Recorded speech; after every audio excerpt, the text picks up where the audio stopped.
পশ্চিমবঙ্গের 1961 সালের voter list কিভাবে দেখবেন অনলাইনে, চলুন আপনাদেরকে দেখিয়ে দেই। সর্বপ্রথম আপনি আপনার টেলিগ্রাম অ্যাপটি ওপেন করবেন। ওপেন করার পর সার্চ করে সার্চ দিবেন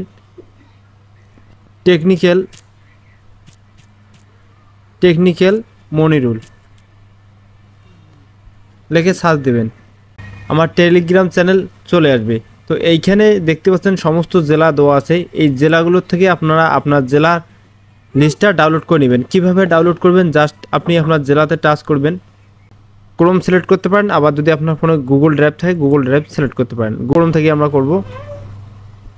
ক্রোম থেকে আসার পর উপরে দেখতে পাচ্ছেন থ্রি ডট, এই থ্রি ডটে ক্লিক করবেন। ছোট্ট ছোট্ট থ্রি ডট দেখতে পাচ্ছেন, এইখানে ক্লিক করার পর 2 নম্বর দেখতে পাচ্ছেন ডাউনলোড করতে পারবেন।